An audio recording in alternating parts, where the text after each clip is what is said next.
Good evening, everyone. I'd like to call the meeting to order and also wish everyone a good term for the 2022-2026. We'll get it started. So the first item on the agenda is disclosure of pecuniary interest. Councillor Lewis. Yes. For section 2 for the public hearing for the minor variance on my property. We have it recorded. Anyone else? Councillor Cerna. Yes, thank you. I would like to step aside for the Nathan Miller severance.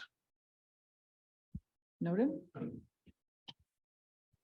Deputy Mayor Widner. Got it. Thank you. Item D, the Birch Drain, and E2 Newell and Robinson drains. Anyone else? Okay. So next on the agenda is the approval of the minutes from our previous meetings. So that the minutes of the regular meeting of the council held on November 3rd, 2022 and November 17th, 2022 be adopted and printed and circulated. Any comments, questions, omissions? Can I have a mover? Widner, Cerna, all in favor? Carried.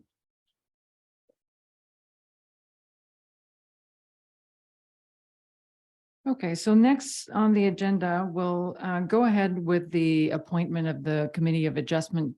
There obviously there are other committees, but we're working on a little bit of housekeeping on all of the terms of reference of all the committees. So for tonight, we'll just appoint this one. And later in the agenda, we'll also look at various boards. So we'll just do this in different phases. But for now, we need to pass this one in order to have the public meeting and public hearing right after. That the council of the township of Malahide does hereby appoint the following members to sit on the Committee of Adjustment: Dominique Giguère, Mark Widner, Sarah Leach, John H. Wilson, Rick Cerna, Scott Lewis, and Chester Galinsky.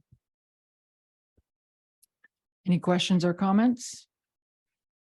If not, may I have a mover and seconder? Cerna, Galinsky, all in favor? Carried.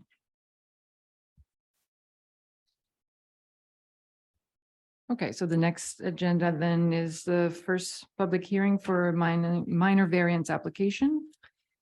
That the Committee of Adjustment for the Township of Malahide be called to order at 7:34 p.m. and that Mayor Dominique Giguère be appointed chairperson for the Committee of Adjustment.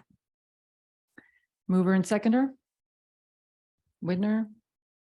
Wilson? All in favor? Carried.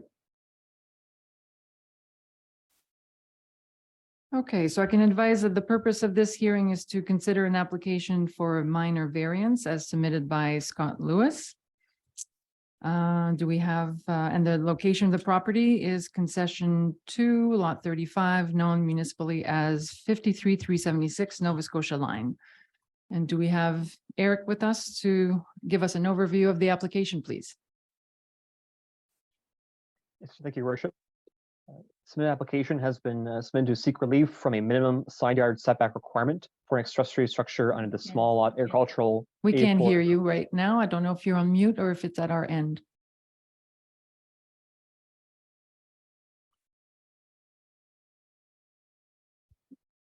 Can you hear me now? No, No, we can't.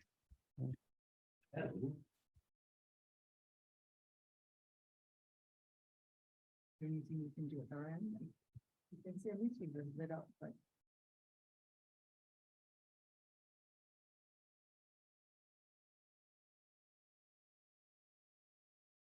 How about now? Am I coming through? No, we can't hear you. If need be, I can. Okay, do you want to try another setting or would you like us, Adam, our CEO, has volunteered to provide the overview if necessary? Certainly, yeah. If you can no longer hear me, can you hear me now? If I may suggest, perhaps someone else, maybe Bob Lopez, if you could just test your audio, if you're there, or Gwen, as to see if it's isolated with Eric, or if we have other staff who we also can't hear. Good evening, Adam. I can hear the speaker fine. Can you hear me? I can hear the speaker as well.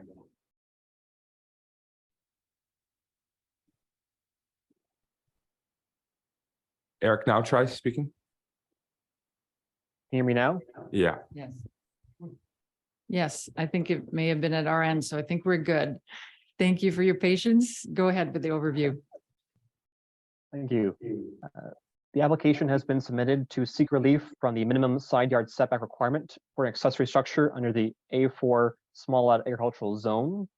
The property currently contains an existing dwelling with 2 accessory structures, and the owner is proposing to replace one of these structures with a new larger shed, but maintain the current side yard setback to ensure that there's existing access can be maintained to the rear of the property. And so the application proposes a side yard setback of 2 meters, where the zoning bylaw requires a minimum side yard setback of 5 meters for an accessory structure.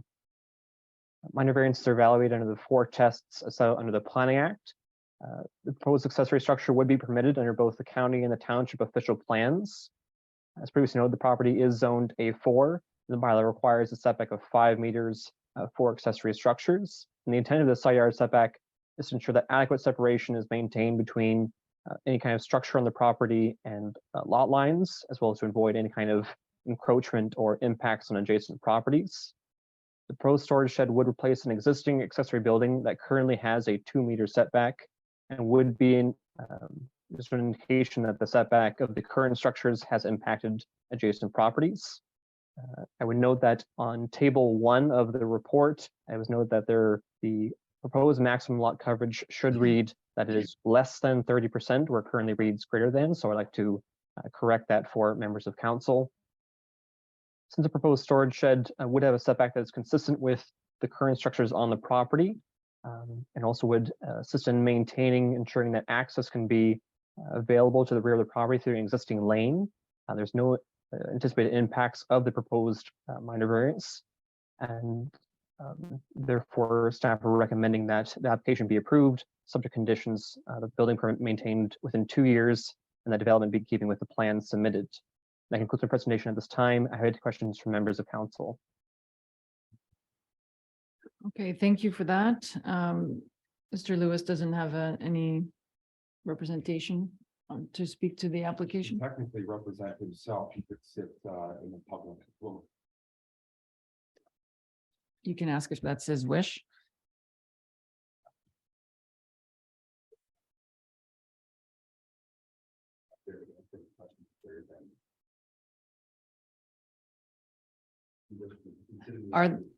Let me check if, are there any questions or comments for the applicant or for Eric?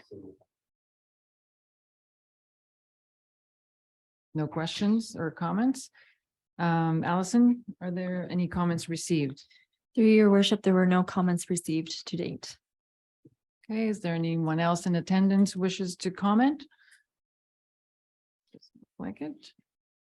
Committee members? No additional comments or questions? Allison, could you read the resolution, please? So that report number DS 22-57 entitled minor variance application number D13 MV 0922 of Scott Lewis and affecting lands described as concession 2 South Part Lot 35 in the township of Malahide, 53376 Nova Scotia line be received, and that the Township of Malahide Committee of Adjustment approve minor variance application number D13 MV 0922 to permit a reduced side yard setback for an accessory structure, and that the approval shall be subject to the conditions, the 2 conditions set out in the report.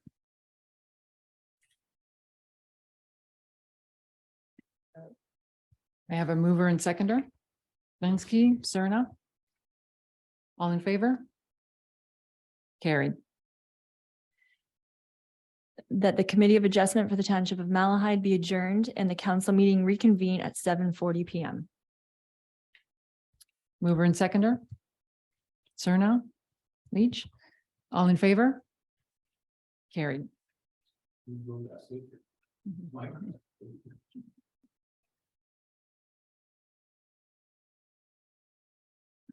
Okay, next on the agenda is a public meeting for zoning bylaw amendment and application for consent to sever for Nathan Miller. That the public meeting concerning the zoning bylaw amendment application number D14Z16-22 of Nathan Miller relating to the property located at North Part Lot 31, Concession 5, and known municipally as 8150 Carter Road be called to order at 7:41 PM. Mover and seconder. Lewis, Widner, all in favor? Carried.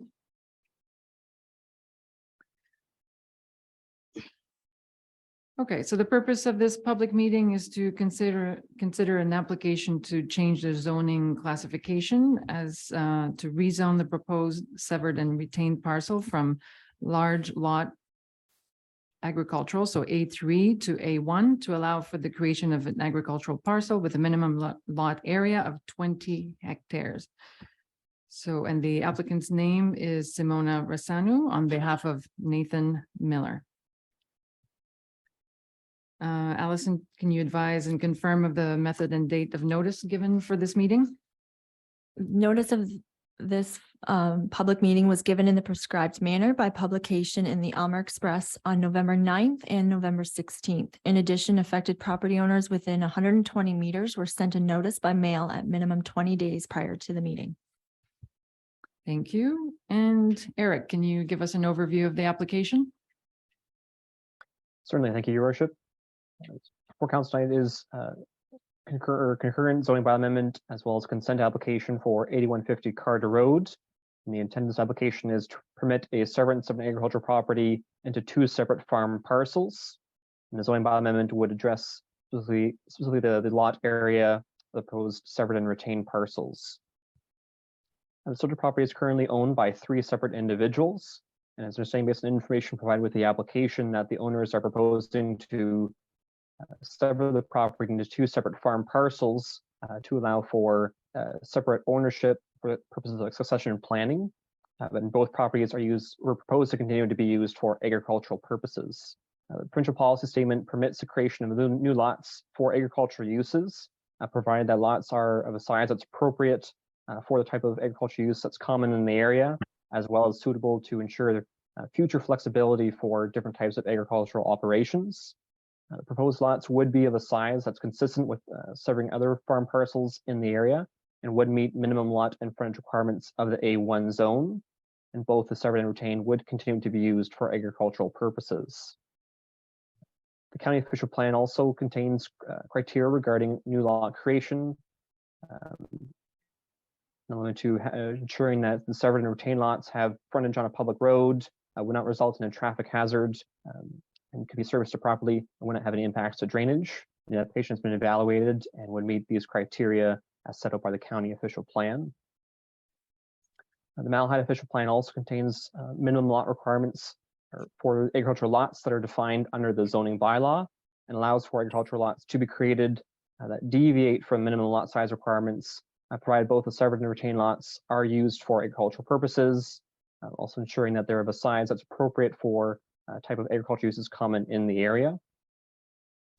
Again, the size of proposed severed and retained lots would be consistent with other parcels zoned A1 in the surrounding area and would be able to size to accommodate the proposed agricultural use, in this case specifically the growing of fruits and vegetables, and so therefore be deemed to meet these criteria under the official plan. The property is currently zoned large lot agricultural A3, which has a minimum lot area requirement of 40 hectares. And so the applicant is proposing to rezone the property to general agricultural A1, which had a minimum lot area requirement of 20 hectares. Long Point Region Conservation Authority has provided comments on the application, stating that they have no objection to the proposal. And I've noted that if any future development is to be located within regulated lands, that they require a permit to be obtained from the Conservation Authority. And so it's recommended that the proposed zoning bylaw amendment be approved, and recommended that the consent application also be supported and conditions be forwarded to the Land Division Committee for consideration. And that concludes my presentation this time. Happy to take questions from members of council. Thank you for that. Ms. Rasanu, do you have any comments or additional information to provide. Yes, good evening, your worship and council members. My name is Simona Rasanu. I'm a planner with SBM Ltd. I've reviewed the staff report and as well as the report from Mr. Steele and municipal staff, and I have no objections. Thank you for the report and happy to answer any questions. Thank you for that. Any comments or questions from members? Deputy Mayor? Yes, thank you, Madam Mayor. I may have missed it, but is there a driveway proposed for the newly created parcel, or is it being serviced by the middle of the property? It should be serviced by the middle of from Carter Road to the middle of the property, or somewhere within from Carter Road. It could be a gravel type of driveway. It doesn't have to be, asphalted or a concrete driveway. No, just need a road permit, and I see something beside a pond maybe, but I'm not sure. I'm just asking the question. Thank you. Any other questions? If not, then council will consider all comments received when making its final decision on the application. And for now, Allison.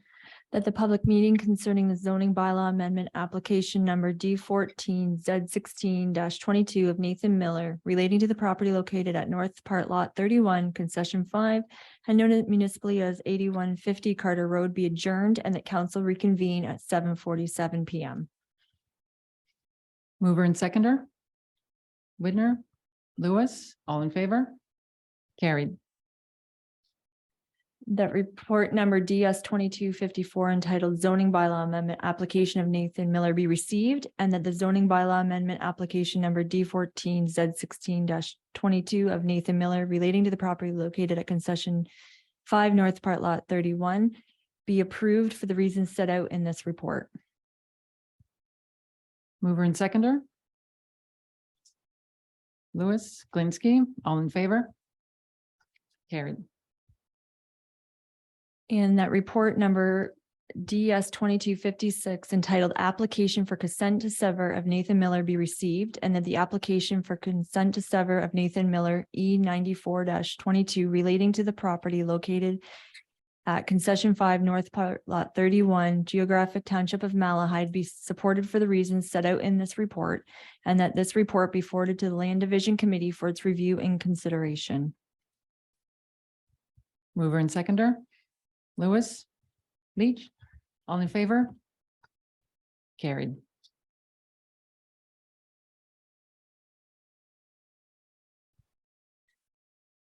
Okay, so next on the agenda, another public meeting and zoning bylaw amendment, this time for Michael Down.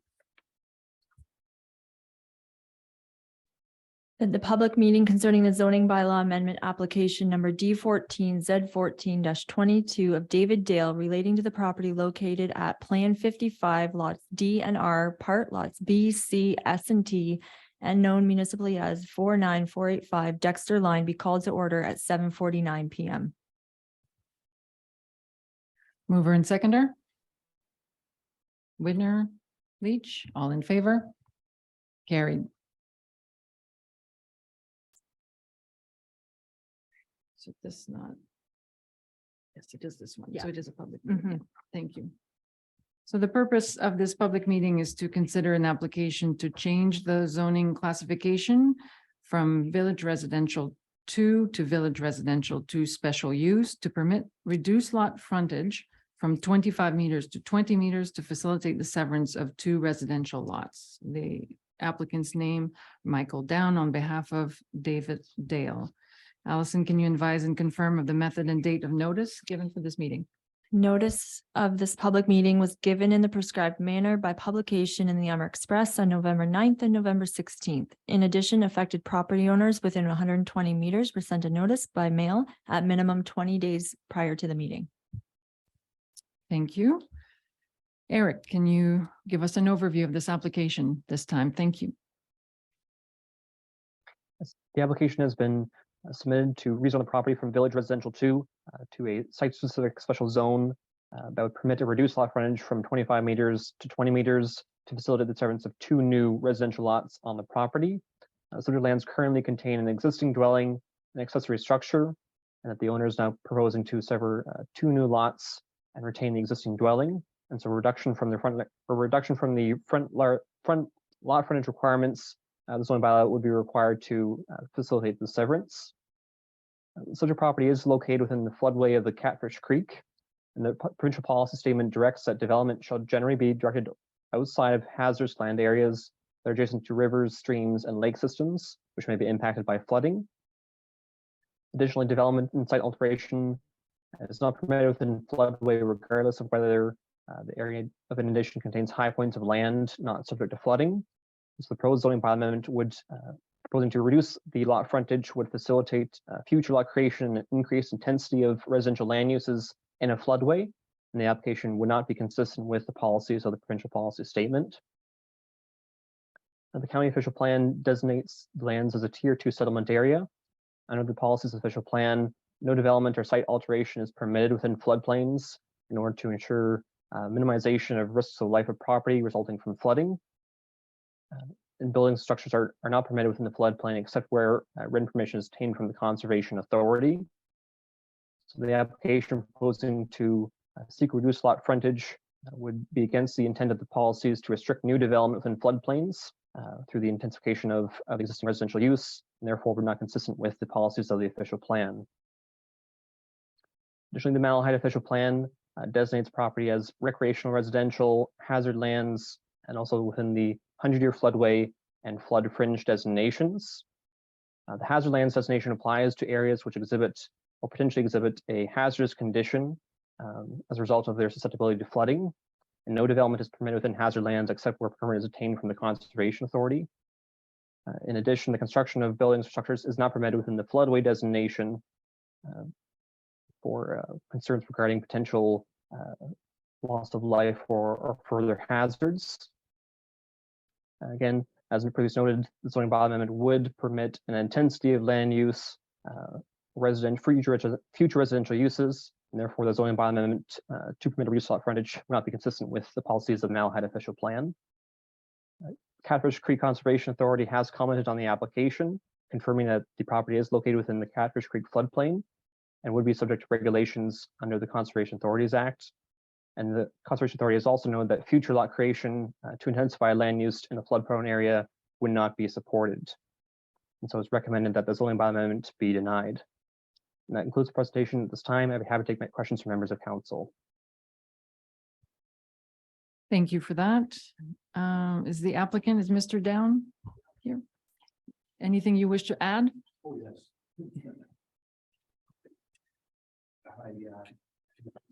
Mr. Down, we just want to make sure we can hear you online as well. So if we could ask you, yes.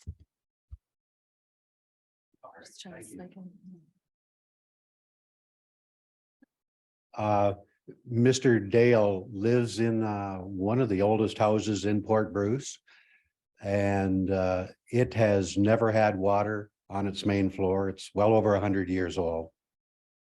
And so there are rules, but there's also reality, which is that new housing will be built higher than the house that Mr. Dale has lived in since the late 90s. And the property is, I have a copy of the floodway and flood fringe map, and development has been allowed on properties owned flood fringe in Port Bruce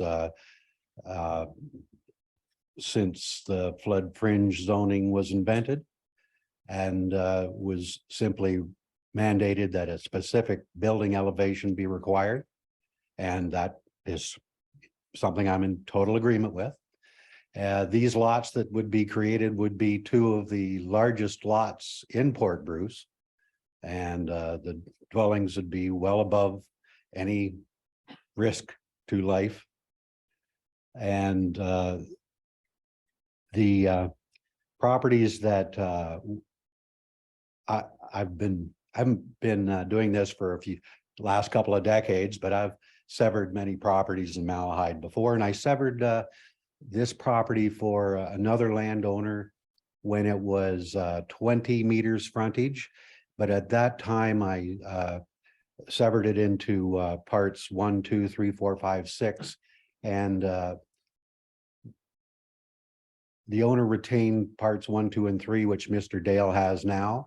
Parts 4 were sold to one person, and 5 and 6, because it's an L shape without enough frontage on a municipal road, was combined into another property. I was limited at that time, when I did that in the late 90s, to 3 severances, with more than that being mandated to have a plan of subdivision. So to avoid that, we did not sever parts 1, 2, and 3.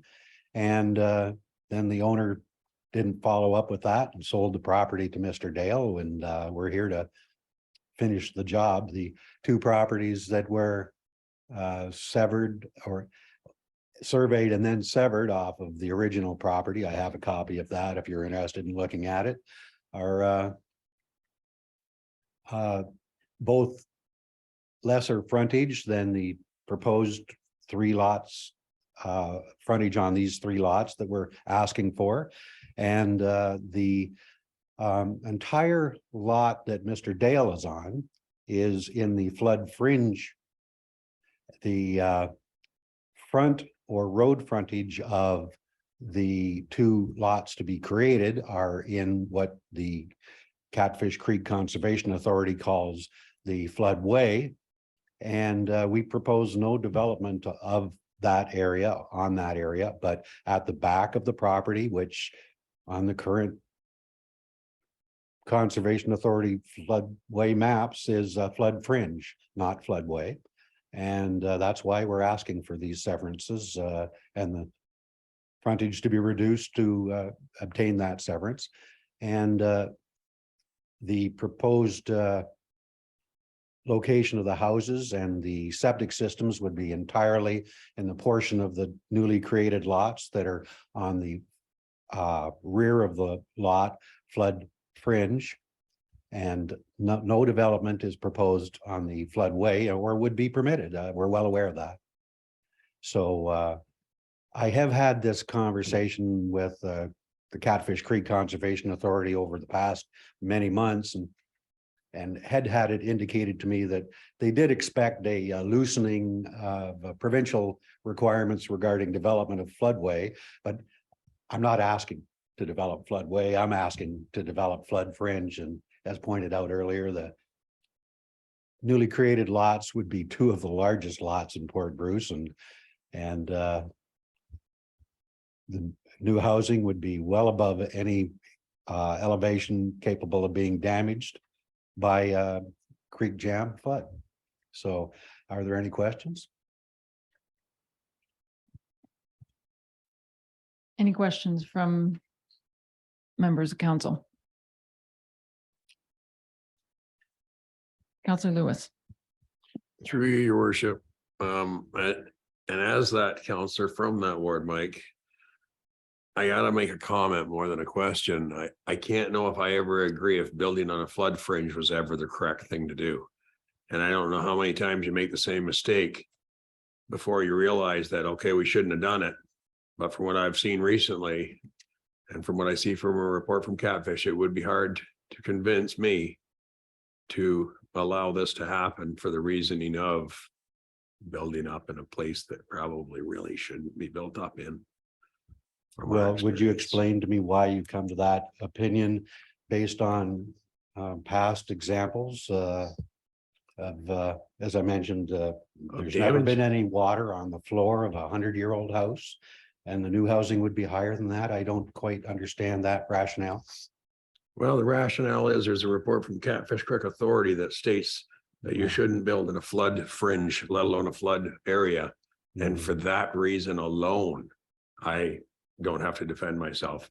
Okay. I'm going to go with what a I specialist just wondered, says. so you believe that the Conservation Authority, I interpret what you're saying is that you believe that the Conservation Authority disagreeing with developing this is correct, but I might color my application with back in the late nineties, I was before Malahide Township when the Conservation Authority hired an engineer to do a study of Port Bruce that recommended to the Township of Malahide that they adopt the findings of this study the Conservation Authority did, recommending expropriation of all of the properties along the lakefront of Port Bruce.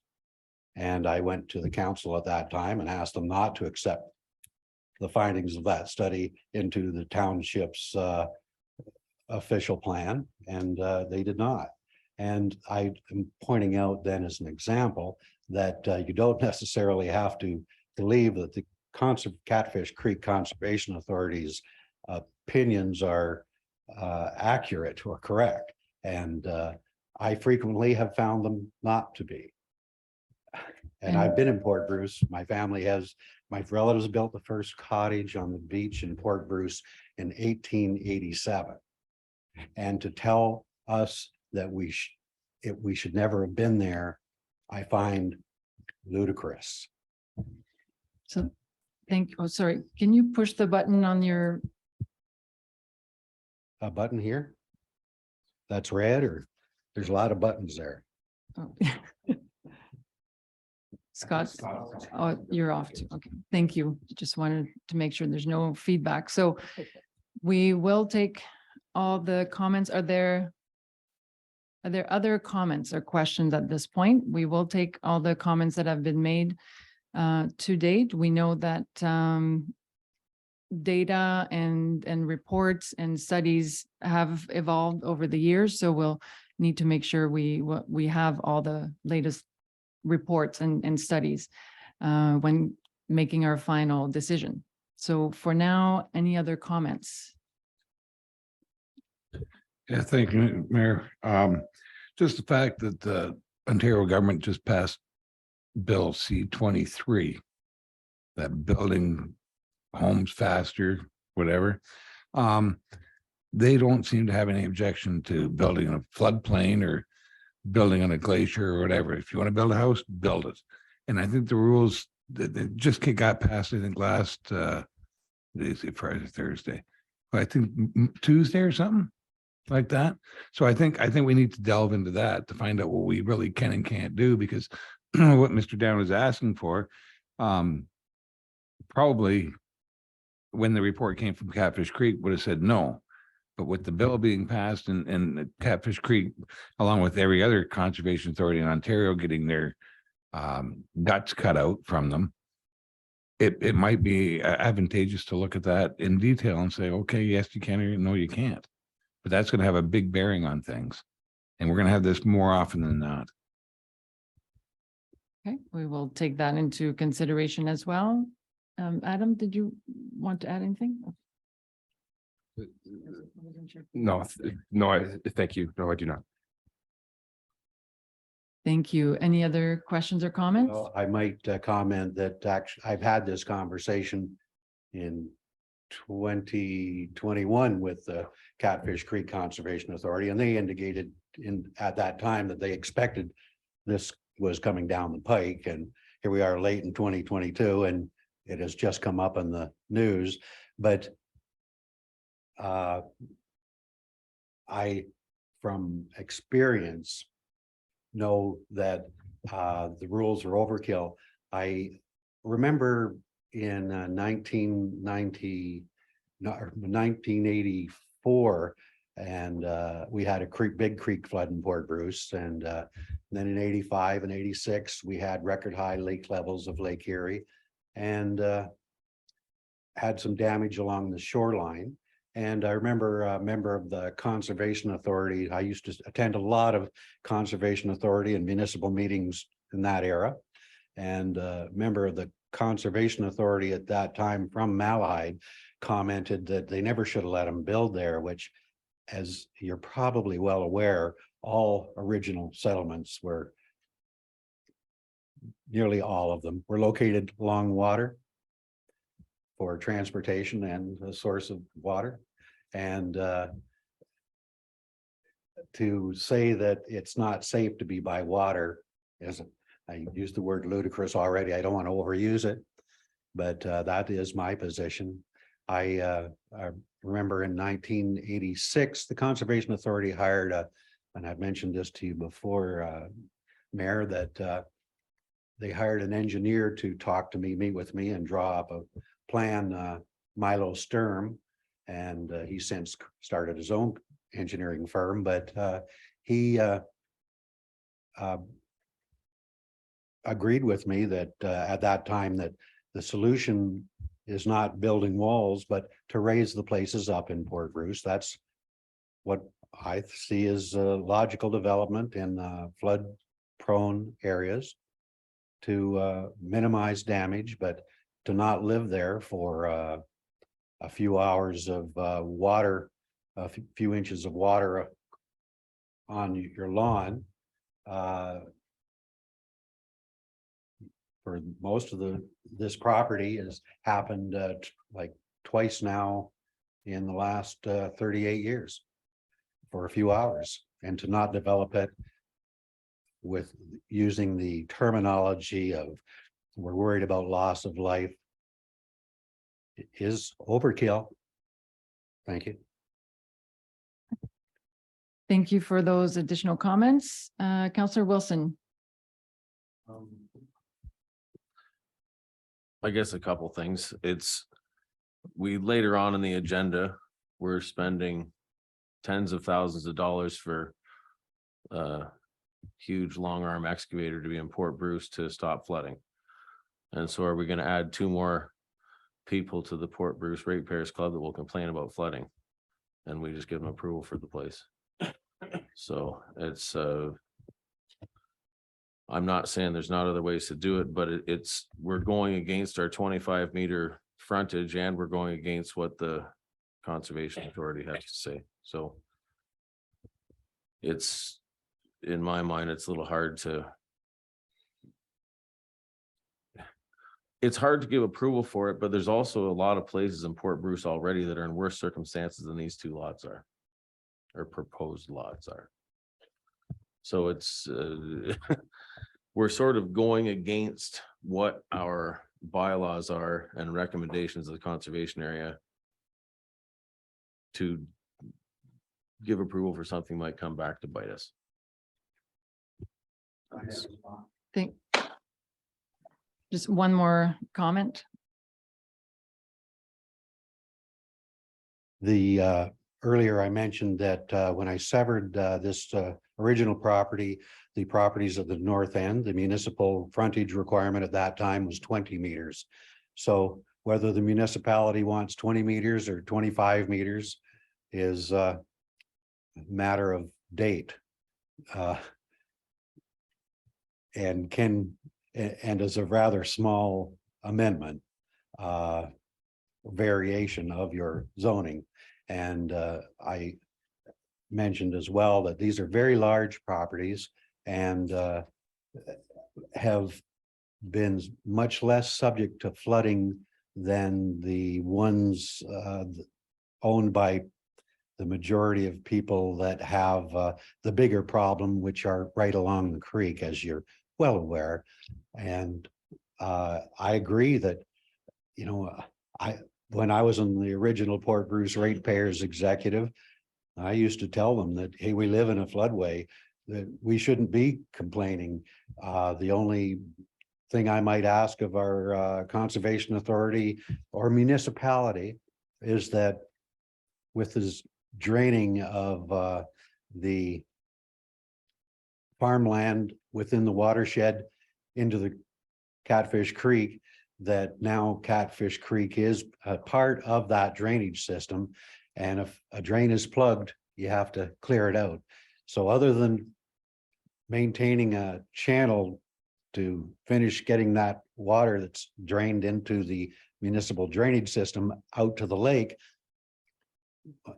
personally, I don't think the municipality owes Port Bruce anything. If we want to live there, we should accept the risk. I would, as a realtor.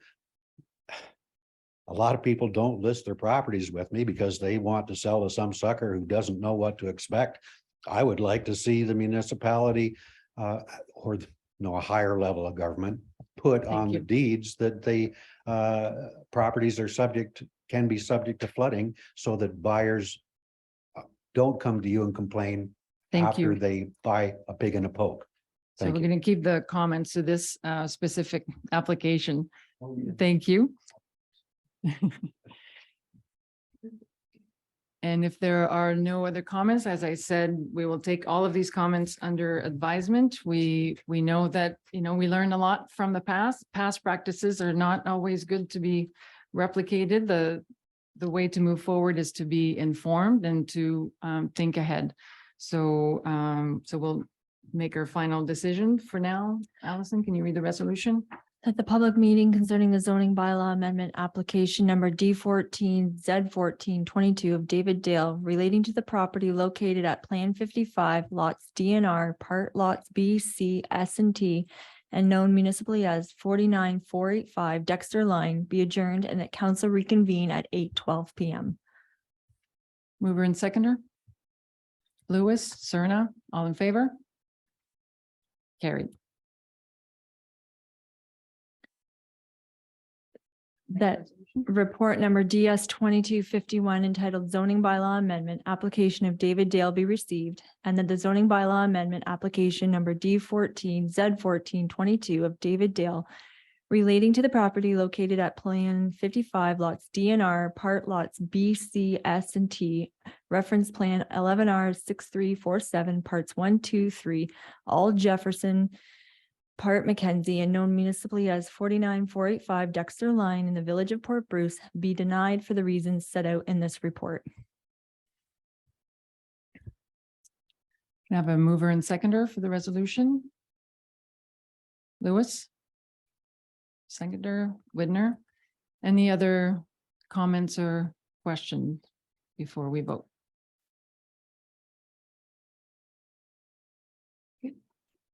Counselor Wilson?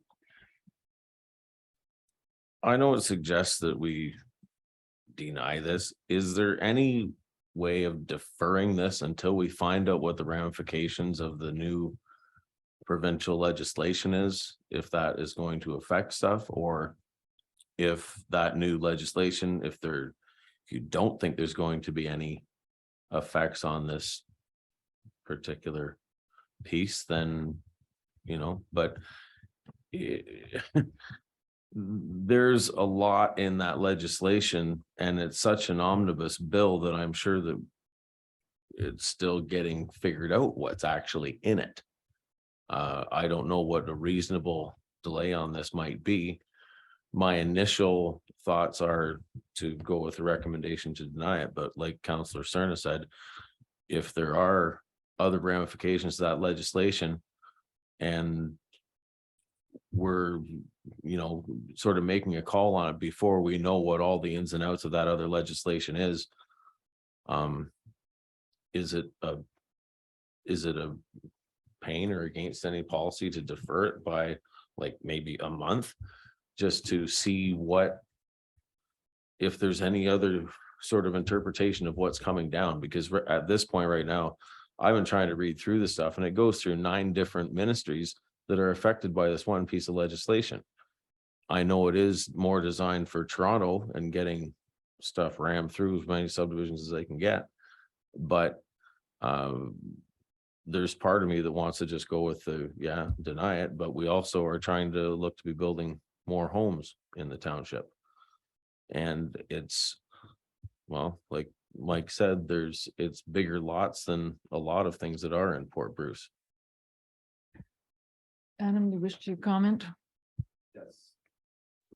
Through you, Madam Mayor, the question of deferral. So what the Planning Act stipulates is that municipalities are able to make planning decisions in accordance with the provincial policy statement.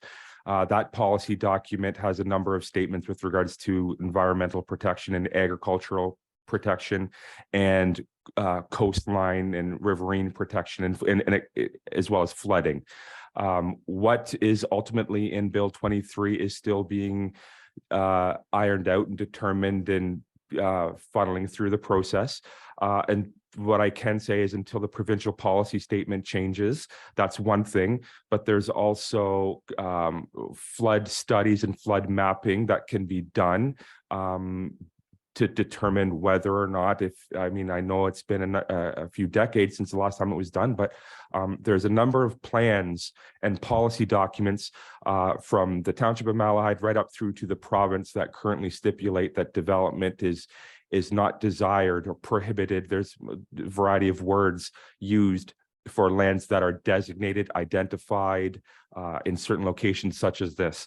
So until Bill 23 is gone through and changes are made to the policy documents, official plans, conservation authority floodline mapping, and zoning bylaws, it'd be my personal or professional opinion that it's a bit premature to defer for 1 or 2 months. All we're looking at here is a zoning bylaw amendment. If there are certainly things coming down the pipe as has been raised, and those things are coming down the pipe soon. I don't know if it's a month or 2, but it might be if allegedly it's coming down the pipe, that's been referenced. If it's 6 months, if it's a year, if it's 18 months or 2 years, a zoning bylaw amendment can come back at that time when the policy documents at various levels are supportive of development in those locations. Right, so we are a little ways away from Bill 23 translating into an actual provincial policy statement change. And I think even Bill 23 would not change the fact that this is still hazard land. Is that, and I don't know, so yes, there's a push for intensification, but I don't think there's a push, and especially, in fact, we're hearing the opposite, that we need to, with climate change, with storms intensifying, being more regular. In fact, we need to move away and hazard lands. Like I think we've heard in previous reports that our flood mapping is out of date as well. So right now, so good point. But I think that the deferral would have to be almost an indefinite deferral. So as per our CEO's suggestion, I could see that. So right now, the motion on the table is to deny the application, and not to say that depending on how things evolve, we can consider a new application. Would that be fair to, yeah? Through your worship, yes, that's correct. So any questions or further comments on the motion on the floor right now? If not, then can I have a vote?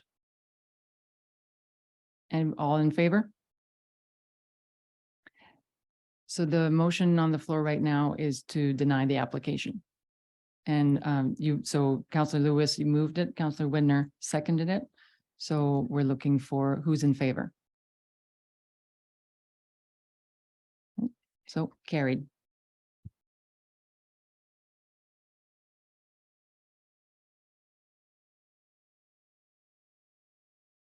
Okay, next on the agenda is a meeting to consider Burke's Drain. That the engineer's report for the Burke's Drain, oops, sorry.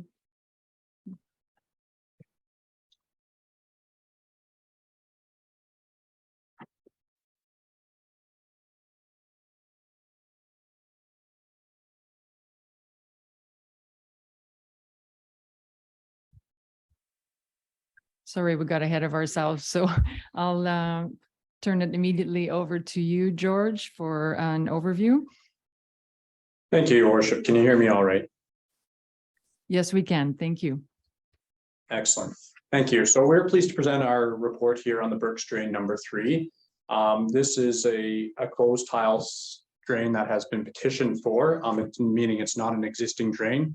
In this situation, we have an existing private drain just north of Lyons Line near Whitaker Road. The existing tile drain was small and in poor repair, so the owner wished to replace it. It currently serves to pick up water from lands upstream and from Lyons Line. So the part of this project is to replace the existing surface crossing or subsurface, surface culvert under Lions Line, and also install a new subsurface crossing along Cross Lions Line, and then make some road ditching improvements to serve the upstream land, allowing the water to get away better. This is going to help subsequent erosion downstream of the road, and as well as, upstream of the road where there's currently some sitting water and flooding. The estimated cost of this project is $84,800, with the bulk of that cost being associated with the road work, which, like I said, is a new surface culvert under the road, a new subsurface crossing, and some road ditching. A portion of this project is not eligible for grant because it is slightly above the design standard we typically install for municipal drains. This is to account for the increased amount of flow from the road as per the owner's wishes. And I would welcome any questions on this report or work. Thank you. Any questions? Well, I guess that was pretty straightforward. We have the resolution then. That the engineer's report for the Burke's Drain number 3 be accepted, and that bylaw number 22-86 being a bylaw to provide for the Burke's Drain number 3 drainage works be read a first and second time and provisionally adopted. Mover and seconder, Glinski. Lewis, all in favor? Carried. That the Court of Revision for the Burke's Drain number 3 be scheduled to be held on January 19th, 2023 at 7:30 PM. Mover and seconder. Lewis, Leach, all in favor? Carried.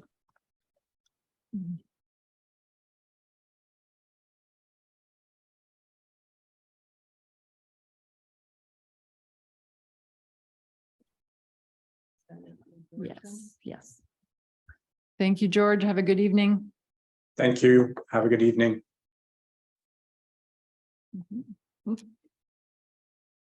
Next on the agenda, reports from our departments. First up, Director of Fire and Emergency Services. Jeff, you're up. Good evening, Your Worship, through you guys.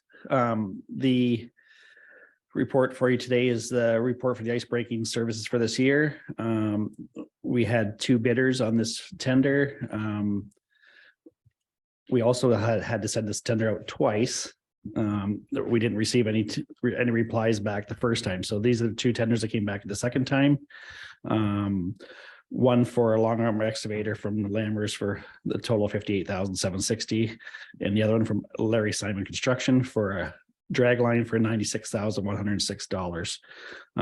In a report F-2213, was recommended by staff that we provide an excavator and a drag line, and as a result of these tender results, the security of the drag line may be cost prohibitive. Similar to last year, there might be the option of having the excavator remain offsite and bring in instead of paying the standby costs. This has not been asked of the excavator operators yet, but is possible. Those savings would be at approximately $22,500 instead of paying for the machine to sit there when not being used. Last year, the cost of the long arm excavator was around $20,000. There was other costs involved with this excavator as well, as we did have a flood, and that was above and beyond the scope of the contract. So previous years of having a drag line on site, the last 2 years of having it, the 2018 and 2019 contracts. In 2018, the contract to leave the excavator on site was a monthly charge of $2,400 per month. And then in 2019, it was a charge of $4,500 per month. And the bid submitted for this tender, that's $600 per day. So any other questions? I may be willing and happy to answer. Questions, comments? Councilor Lewis. Through you, Your Worship, Jeff. So we are gonna go back to them and ask about whether the drag line could be brought down. Because this shouldn't be a surprise. Like we should be well notified with weather and catfish, everybody telling us you know, it shouldn't be the day before that we know that, okay, we're gonna have an ice problem here. We should know and well in advance to have a piece of equipment brought down then and sat there. I believe anyway. I don't know how it could surprise us that fast that we couldn't be prepared to have something brought down instead of it having sitting there at the expense of $600 a day to the municipality. That's a hard pill to swallow. Counselor Winder, I did, or sorry, Counselor Will Lewis. I did have a quick talk to Mr. Simon that owns the drag line about the possibility of maybe not having it set on site. And his comment to me wasn't that he's open to working with the township, but without the vehicles sitting there, it's a very hard vehicle to move, as the excavator is easily just loaded up on the trailer and brought over. This has to have the boom taken off. There's a big setup time and stuff like that. And if it's not secured for the year, he'll send it to the gravel pits to work in the gravel pits instead of being available. Now, directly asking him that, well, I wasn't directly asking him that, but it was that was basically what he was saying, that's the reason for the $600 charge, because basically the machine will make money all year as it goes. Other questions? Councillor Leach. Turn your microphone. Is there, from past flood experience, was it just an overwhelming amount of water, or was ice contributing to that issue of the flooding? Councilor Leach, the flooding is basically always caused by ice jam. What we do with the ice breaking services before is we try to open the channel up as much as we can to get the flow. What happens is sometimes if the ice releases and comes down, it'll jam up, and if the thickness of the ice of the lake will not allow the ice to all go, it'll block up and then it'll overflow and cause the flooding in town. The equipment can do so much. Unfortunately, we've had past years where it's just flooded, where there's just been a drag line, where this also it's happened now with just the excavator as well. Now, I think there's limitations to any machinery we have, regardless of what it is.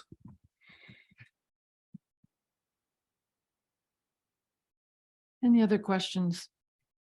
Deputy Mayor?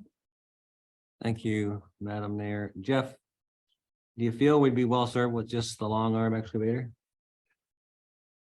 And we've had it before. My opinion is I don't think it makes a difference. I think it does work well. I don't think the excavator caused any issue with the flooding last year. I think it was caused by the sheer amount of ice. I think I'm talking to other experts that have more experience in the equipment purpose, and nobody said that it's a wrong piece. Cactus Creek did give the opinion that they had better use with the drag line, just for the fact that the bucket could drop and break the ice more, and the idea is that it breaks it up more.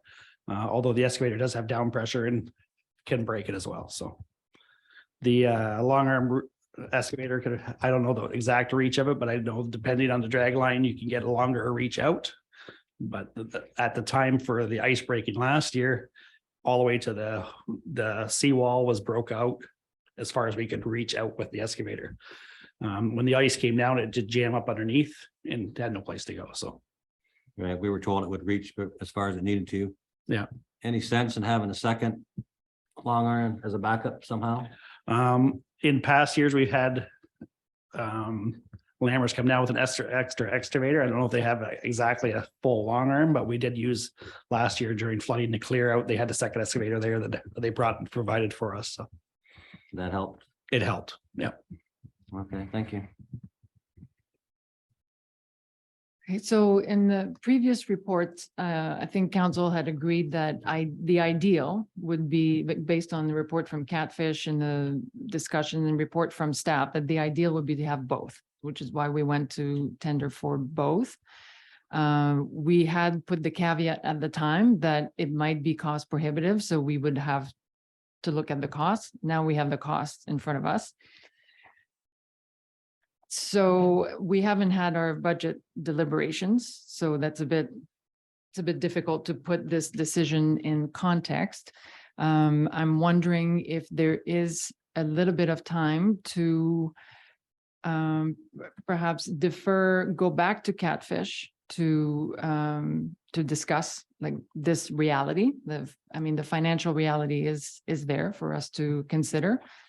And and revisit sort of the pros and cons. We did make a commitment to the community that it's not just cost that needs to drive this, because we know the cost of the flood as well. So we could be looking at double this cost, right? If there's an emergency and a flood. So to me, it's a bit like an insurance policy. Like sometimes you have to pay and no, you may not have to use the service, but what are the thoughts of council on taking a little bit more time now that we have some hard data in front of us and having a follow-up discussion with Catfish Creek? Councilor Wilson? I just want to clarify on the cost there. It says 58,760. That's for keeping the excavator on site. But there's a reduction in 22,500 if it's off-site. Is that correct? Councillor Wilson, they had their option of the reducing the standby rate on the tender is 22,500 for the excavator, $56,000 for the on standby rate for the drag line. Last year at this time, for the long arm excavator, we had in order not to have the machine sitting there, they just have it set inside in storage instead of having to sit outside where you got dead batteries and stuff like that. They assured us they'd be able to bring the machine in within an hour. So we went with that. It saved us that dollars. We have not approached Mr. Lammers to see if he wanted to do that again this year. But that's what we did last year.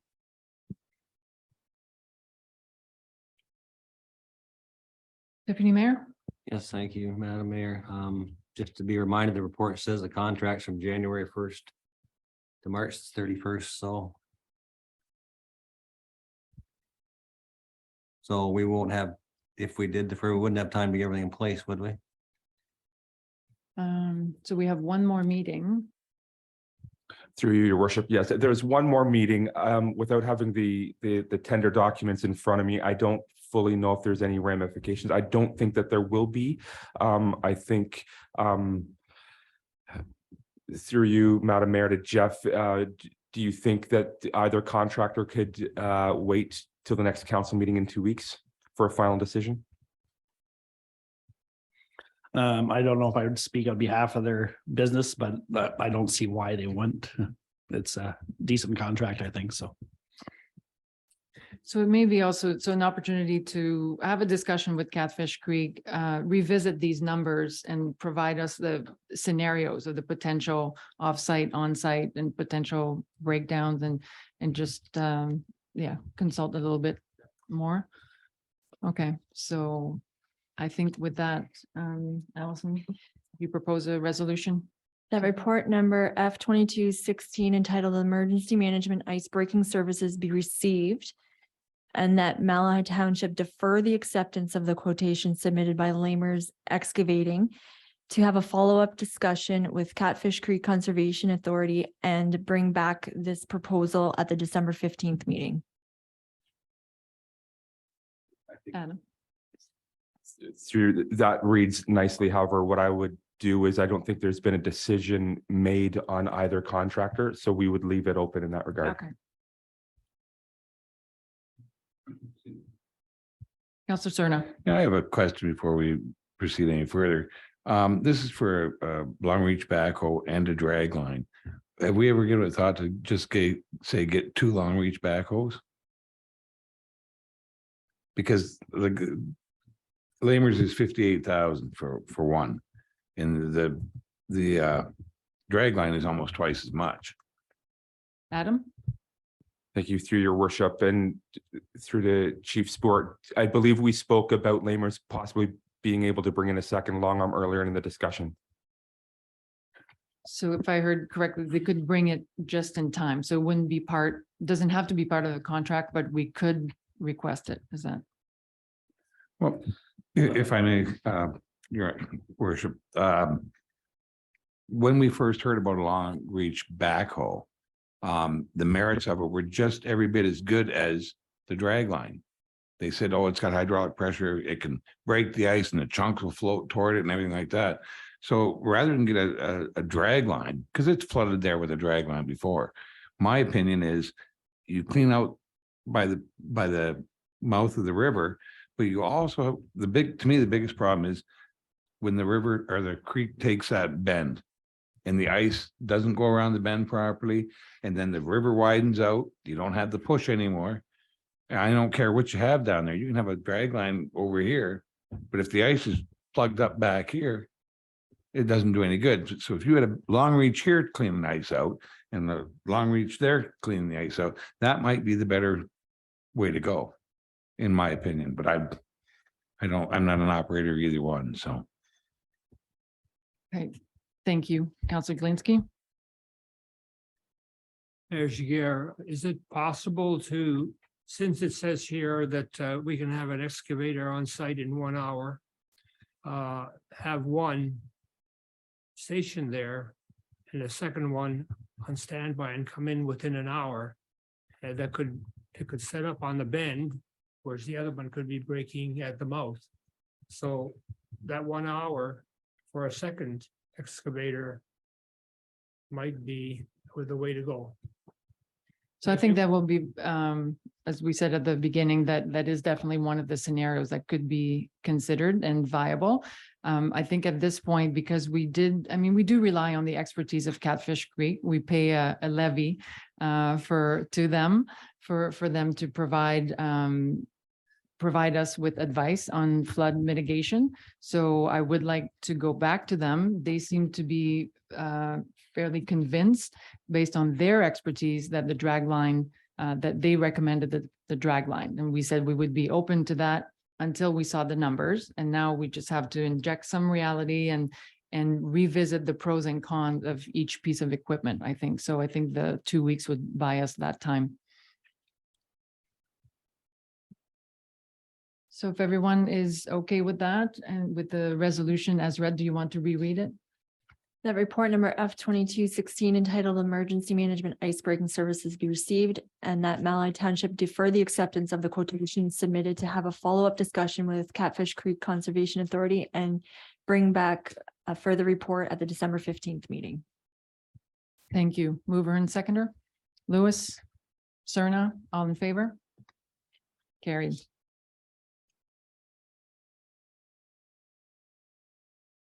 Next is our Director of Public Works, the Newell Drain. Matt, welcome back. Yes, thank you. Good evening, Your Worship and Council. A request for improvement has been received from a resident on Walker Road to alleviate drainage issues on the Newell Drain. So when a petition is received, the council is to appoint an engineer to prepare a report, and staff recommends Speed Associates be appointed for this petition accordingly. Questions or comments? Seeing none, can I have mover and seconder? That report number PW 2263 entitled Request for Improvement Newell Drain be received, and that council proceed with this matter and appoint George Verreken, engineer of Speed Associates, to prepare an engineer's report for this petition pursuant to section 78 of the Drainage Act RSO 1990. Serna, Leach, all in favor? Carried. And there's another petition for drainage, Matt? Yes, a drainage petition has been received as required to satisfy a condition of severance on College Line. Again, when a petition is received, council is to appoint an engineer to prepare a report, and staff again recommends Speed Associates be appointed for this petition. Questions or comments? Resolution? That report number PW 2264 entitled Petition for Drainage Robinson be received, and that George Verreken of Speed Associates Limited be appointed to prepare an engineer's report for the Robinson petition pursuant to sections 5 to 8 of the Drainage Act RSO 1990. Mover and seconder. Serna, Lewis, all in favor? Carried.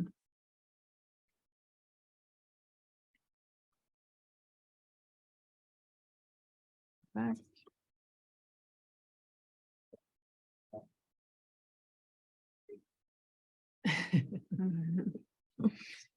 And Allison, I think you're up for the next set of reports. Yes, through your worship. So the first report is the 2023 council meeting schedule. This is a standard annual report that is required to set council dates for the following year.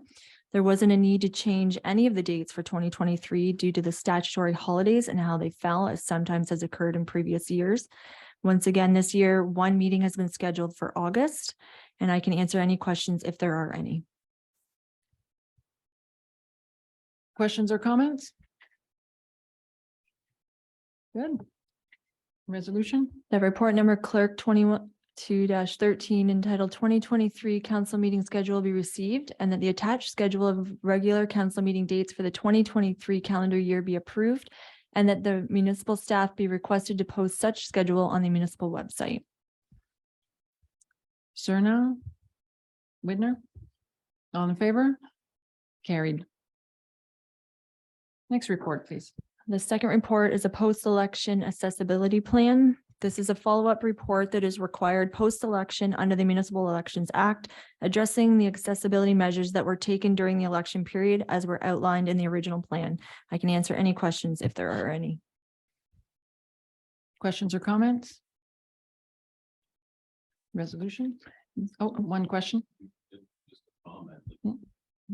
Just a comment, the way that the election went this year, when you could vote online by phone, like it's the most accessible election that I've been involved with. It was well, I'm not really worried about my personal security and being able to vote and fraud on a municipal level. But it really, I don't know how you could make it any easier. It was incredibly easy to do. Counselor Serna? As easy as it was, I think that what was the turnout, 21%, which is just, it's mortifying. It's terrible.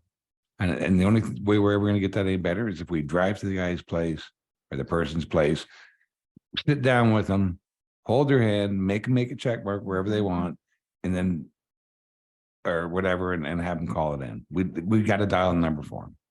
But in my ward, 16.7% voting. That's terrible. I don't know what we're gonna do. Well, there are a lot of researchers looking into trying to understand what all the factors are. And it doesn't sound like the accessibility, like the voting method appears to be a factor when you go back. Different methods don't appear to have a correlation with participation. So, but yeah, I would tend to agree.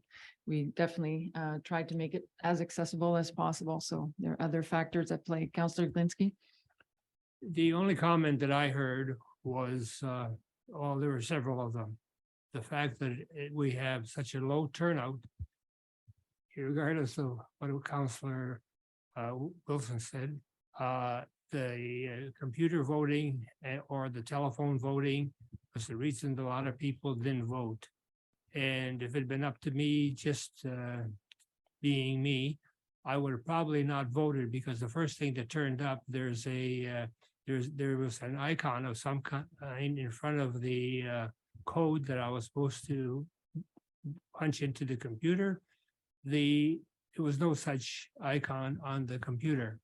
So being persistent, I just kept rolling until I found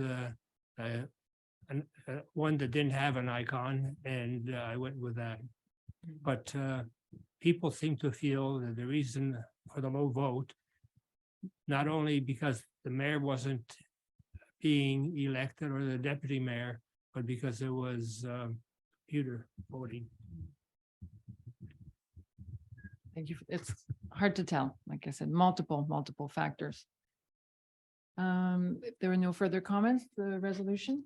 That report number clerk 22-14 entitled Post-Election Accessibility Plan regarding accessibility for the 2022 municipal and school board elections be received. Mover and seconder, Leach, Cerna, all in favor? Carried. And you're up again, Allison. So for 2023 dog tags and fees, an increasing number of municipalities in the region are discontinuing issuance of dog tags. As a result, staff reviewed its animal control service to determine its future issuance. It is being recommended that dog tag fees remain, but as a result of changes in service providers of shelters and animal sheltering and pickup services, the fees be reduced. In Schedule A of the report is listed the proposed fees for 2023, and you will notice that they are reduced by 50%. This schedule also outlines the cost per tag depending on how many dogs you have, with 3 being the maximum allowed on one given property. In the past, the rationale for the cost difference per tag was that there was a greater chance of noise complaints, dogs getting loose, dog catcher required, etc., if an owner had 2 or 3 dogs compared to just 1. Staff have kept the same philosophy when drafting this proposed fee structure while reducing each amount. I can answer any questions if there are any. Questions or comments? Counselor Cerna.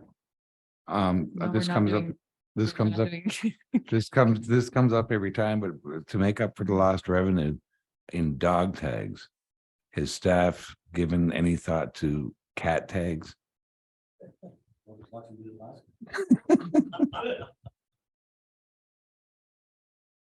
No, that has not been looked at.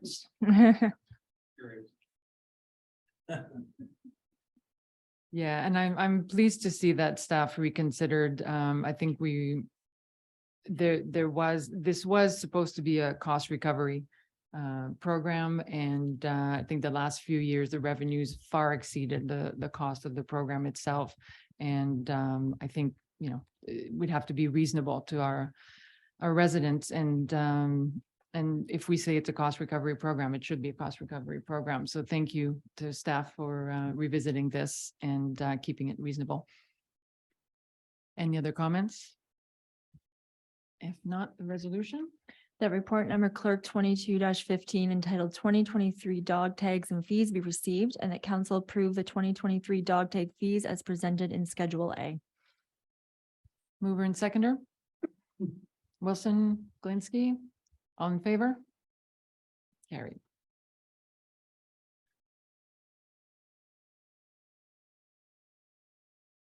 Adam, you're up with the next, or is it Eric? All right, so we alluded to Bill 23 earlier, and if you could share some of your analysis and highlights this evening would be appreciated. Go ahead.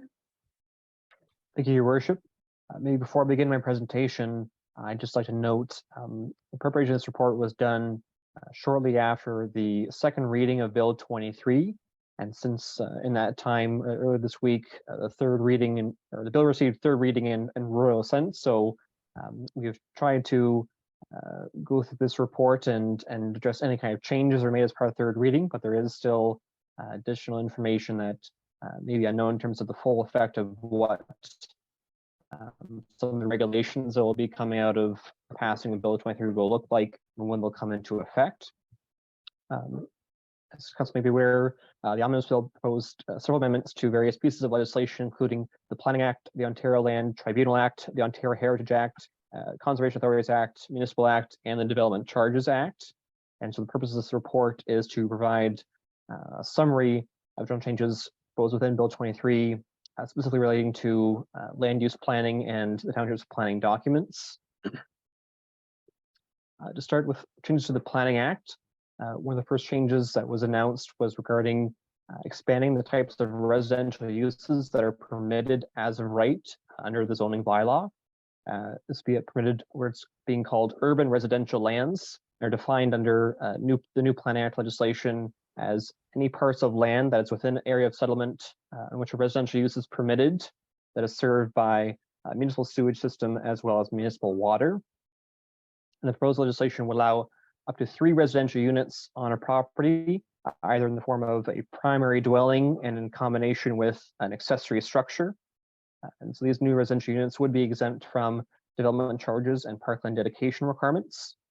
It's not anticipated that this would have serious implication for the township regarding certain areas township don't have full municipal services, as well as the township's current zoning bylaw for the village residential 1 zone does permit currently a fair wide range of residential uses from single detached dwellings, semi-detached, duplexes, triplexes, and townhouses.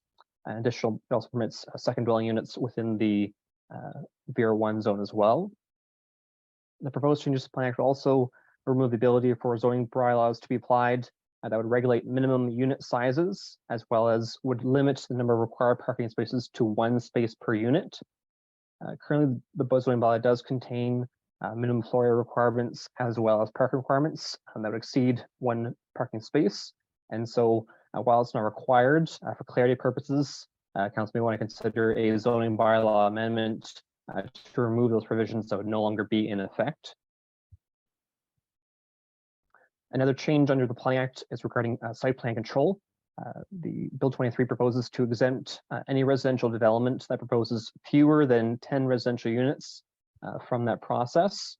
And so this would remove the ability for municipalities to regulate matters pertaining to architectural or exterior design, including the character, scale, and appearance of buildings, and also as well potential any kind of landscaping or design aesthetics. However, site plan control would be reformatted to focus more on matters relating to health, safety, accessibility, and also green building standards or sustainable design as regulated under the building code. These exemptions may have implications for the township, as the bylaw or the township's current site plan control bylaw exempts only development of 2 or fewer residential units. And so this may, for future development going forward, may exempt a lot of future proposals from requiring to go through the site plan control process. For plans of subdivision, the Planning Act currently requires that a public meeting be held for the opportunity to gather public input. And so changes to Bill 23 would remove this requirement in order to attempt to streamline subdivision applications, which may reduce potential opportunities for public input. However, it is noted that while public meetings would no longer be required, approval authorities may still have the ability to hold public meetings should they have policies in their official plans regarding public consultation. In addition, the Bill 23 proposes to remove what are the 2-year moratoriums for certain types of applications. So currently, when a municipality passes a new official plan, secondary plan, or zoning bylaw, there is a 2-year period where they would be prohibited from being amended by an official plan amendment, zoning bylaw amendment, or minor variance. And so these prohibitions have been lifted so that within that 2-year period, applications can now be brought forward by a private individual or landowner. In addition, Ministry of Municipal Affairs has the ability to approve what are ministerial amendments to Section 23 in regards to official plans. So currently, the Planning Act gives the ability for the Minister of Municipal Affairs to approve what are minister's zoning orders. And so this would be a similar policy where the minister would be able to make an amendment to official plan if the minister is of the opinion that plan is likely to adversely affect a matter of provincial interest. In addition, there are parkland dedication requirements that have been significantly altered as part of the Bill 23 process. And this include reducing alternative parkland dedication rates from what's currently 1 hectare per 300 dwelling units to 1 hectare per 600 dwelling units. And additionally, the alternative rate for cash in lieu has been reduced from 1 hectare per 500 dwelling units to 1 hectare per 1,000 dwelling units. And additionally, the timing of when parkland dedication can be calculated has been changed from the time when a building permit is issued to the day that either a site plan application or a zoning bylaw amendment application is passed, whichever is later. And these parkland rates would be frozen from that 2-year period. And if parkland isn't received, then it would revert to the time that the building permit is applied. Finally, there are changes regarding what lands can be conveyed as part of parkland dedication. Bill 23 now allows for landowners to propose what portions of properties can be proposed to be conveyed as parkland to a municipality, and also give the landowners the ability to appeal the decision of municipality whether or not to accept these lands to the Ontario Land Tribunal. And these lands can also include encumbrances such as easements that would be dedicated to the municipality. And these changes may have implications in terms of amount of resources that township may be able to put towards parkland or future parkland dedication, as well as potential costs relating to funding of parkland projects. And finally, there are changes under the Planning Act that would change the appeal process. Currently, the Planning Act allows for third parties to appeal planning applications, and their decisions are made by council, including official plan amendments, zoning bylaw amendments, minor variances, and consents.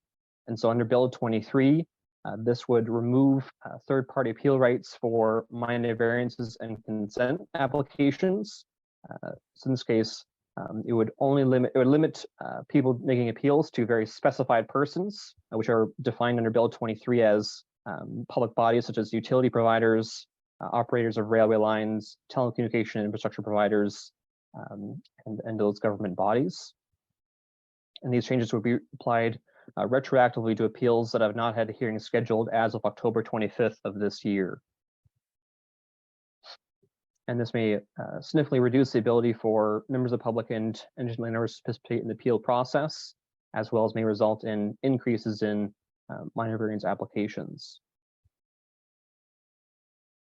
The Ontario Land Tribunal Act has been amended to give the Ontario Land Tribunal more powers to dismiss appeals without a hearing. This can include reasons regarding whether or not there's been undue delay for the hearing process to be started, or in cases where parties have failed to comply with tribunal orders. And so these changes are intended or proposed by the province to expedite the appeal process. Under the Ontario Heritage Act, there's some changes proposed to listing of heritage properties. There are currently no criteria for a property to be listed under a municipal heritage register, and that property may remain on that register indefinitely. And so Bill 23 proposes to introduce criteria for a property to be listed, as well as require that a designation of a property be reviewed within a 120-day time period. And if it is not designated within a 120-day period, it's permanently removed from a listing register.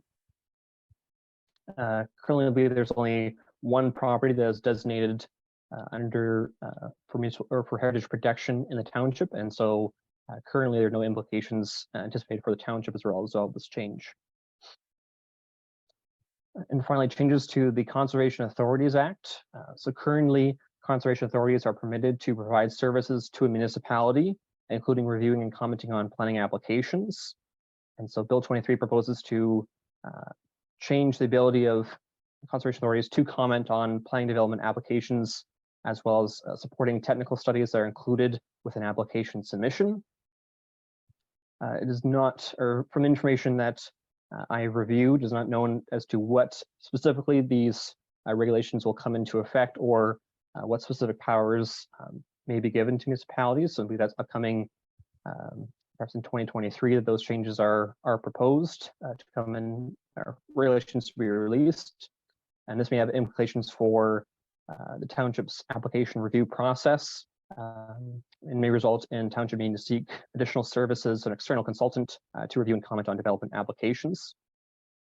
And this may be either fees would be conveyed to an applicant similar to other forms of peer review, or perhaps encapsulated in application fees. So that concludes my presentation of proposed changes. I'd be happy to take questions from members of council at this time. Thank you. There's definitely a lot to digest. It's a massive change. Comments or questions? Deputy Mayor? Yes, thank you, Madam Mayor. Maybe through you to Eric. This has to be one of the worst pieces of legislation I've ever seen. Like it's the Wild West now. They were so stuck on before with, preserving land and things like that and animals and everything. Now you can clear cut a bush, right? I know that one near St. Thomas, they're gonna knock down 70 acres. It doesn't matter anymore. You can do whatever you want. I don't know. It's these multi dwellings on the properties. That's fine. That, you said with full services only though, they would allow that? 3? Through your worship, so the current definition of these urban residential lands is that they're are serviced by municipal sewage and municipal water services.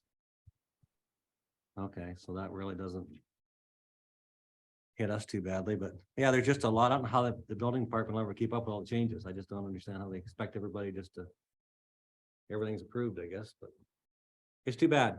I'm sorry to see we went this way, but that's just my opinion. Thank you. Councillor Cerna. Yeah, thank you, Madam Mayor. They're gonna destroy the green belt. He's gonna tear that apart. And it is a mess. You can see what they're gonna do to conservation authorities.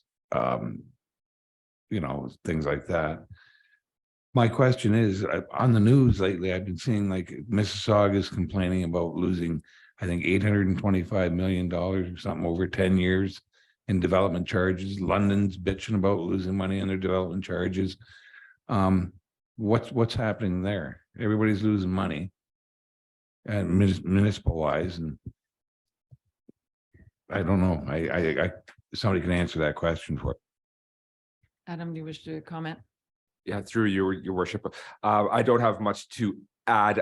There's certainly implications to development charges. Eric's report went through the planning land use implications only. Development charges are certainly relate to planning, but come down. There has been a lot of commentary about development charges. We don't have that in front of council this evening. I can try to have a synopsis or summary of those changes at the next meeting. Right, the financial implications are not, this is one first pass, and I think a second level analysis would be the financial implications, which a lot of municipalities have already gone ahead and done. And I will say this will continue to evolve. I think just because it has passed rural assent. I mean, even as of today, I think there was an announcement from the minister saying that they would revisit some of the fees and some of the financial implications on the municipalities. And because, I mean, as you know, this is the kind of bill that, I mean, we're dealing with 444 municipalities of all sizes, shapes, and then you pass one bill with one. And then, so it's up to each municipality to advise, I think, the ministry of unintended consequences. And so I think that would be part of the resolution this evening, is that we make sure that we let, it's not too late to voice our concerns, like to pick the specific points that have an impact on us as for the type and size of municipalities and how we do planning and all of that. Councillor Cerna. Yeah, thank you, Mayor. It's nice to say to comment on it, but I think prior to the bill passing, the Conservation Ontario wanted to make a presentation and they were denied. And the municipality, the AMO, wanted to make a presentation and they were denied. So it's nice to voice your opinion if somebody's willing to listen. But there's no sense, beating a dead horse here. And I think that's what's happening. They've got their mindset and away they go. Well, I would say that, yes, there was not a lot of opportunity for official delegation and presentations. But what I'm observing is still some movement. So yes, it passed, but there's still some movement. And I think there will be some elements that will continue to be tweaked a little bit based on the feedback and the commentary that is being put out there. So that's why, so no, it's not a done deal. We've seen even this government in the past reverse some decisions early on. So I think it is important just to say, yes, we understand your goal, but there might be some unintended consequences, and it's up to us to point them out. They don't know all the nuances of all the municipalities, and I don't think it's too late. Oh. So yes, Councillor Leach. So Madam Mayor, to Eric, the conservation authorities, even though they won't be asked to provide feedback, can they be considered an external consultant? Through your worship, it is my understanding that the Bill 23 would limit the services that conservation authorities could potentially provide to municipalities. And so while I cannot speak for certainty, my indication is that they may be limited in terms of the municipality may not be able to retain them to assist in review of planning applications for natural heritage or potentially natural hazards. And the municipality may need to seek an external consultant elsewhere, pending sort of what those final regulations will be under the Conservation Authorities Act. Counselor Wilson. Yes, Madam Mayor, this is just ridiculous. So we have to pay for a conservation area authority, and then we're not allowed to use them. We have to hire a different third-party consultant. That is just a head scratcher, to say the least. And the fact that we get our money through the tax base, through property taxes. And if you're going to develop new properties, that means you've got the property and the money to do it. And telling us that we're not allowed to charge people for developing these things. So what? So that they can profit more? So they can make more donations to Mr. Ford? This is just a crock. Thank you for the commentary. As you can see, this is going to go on for a little while because the trickle down effect, and including municipalities wanting to then renegotiate the levies that we pay to conservation authorities, because then we have to review based on previous changes to conservation authorities. The levy is negotiated based on services provided. So now if we start changing the services we can access, then that will also, so that's why I'm saying that there's a whole trickle down effect that this will be evolving. This will be an ongoing agenda item, I think, because we have to pay attention and because it's so many moving parts. So thank you for everybody's commentary, and to be continued. So for now, Allison. That report number DS 22-59 entitled Bill 23 More Homes Built Faster Act summary of legislative changes be received, and that township staff be directed to provide comments to the Ministry of Municipal Affairs in response to the legislative changes proposed under Bill 23. Mover and seconder, Serna, Lewis, all in favor? Carried.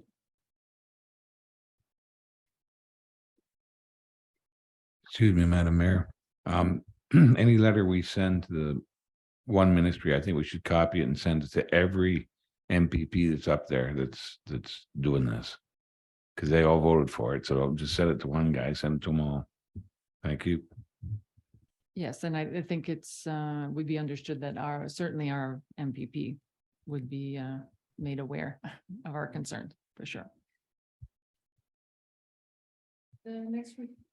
The next report, is it Gwen around the electronic monitoring policy?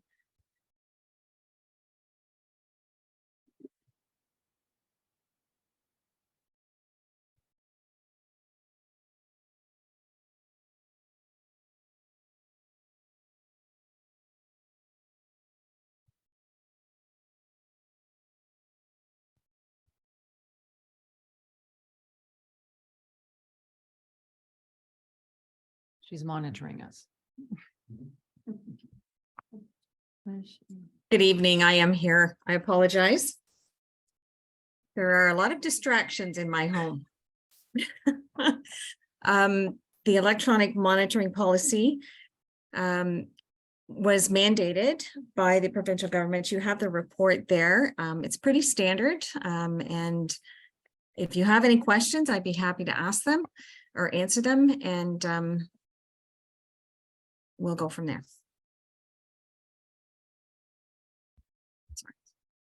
There you are. Nice to see you. Any questions from council?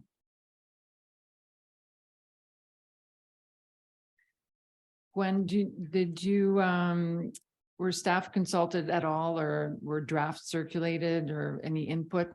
Or are you aware of any concerns, I guess, that you anticipate with this policy? No, I'm not aware of any concerns, and it was, the directors all had an opportunity to review it. Our roads and construction manager added some comments, particularly just because he wanted to make sure that we monitor the plow routes and that kind of thing on the trucks, right? So he wanted to make sure that that was covered in the policy, and it is. So there was no concerns in the end. Great, thank you. So I see no other questions or comments. So as you said, it was very clear and well laid out. So the resolution then? That report number HR 22-6 entitled Bill 88, Working for Workers Act 2022, electronic monitoring be received, and that HR policy C-3.20, electronic monitoring is approved. Mover and seconder? Leach, Wilson, all in favor? Carried. Thank you, Gwen. Have a nice evening. Thank you. The next item on the agenda is reports from committees or outside boards. Oh, no. You have a report? Oh, I missed that little bullet. There it is. Go ahead, Adam. Thank you, your worship. So this is the second follow-up to the CAO's use of restricted acts clause. So just as a summary, while previous term of council was in lame duck period, there was a bylaw passed by the previous council which delegated certain authorities to the CAO for uses during that period of time. The last report, I had not utilized any authority under that bylaw. However, between that last report and the ending of the last term of council, I did utilize the restricted acts clause in the Public Works Department, and I may have Matt to answer any questions with regards to the piece of equipment that was utilized. But had this not have been a lame duck period, what we would have been doing in any other year would have been seeking pre-budget approval.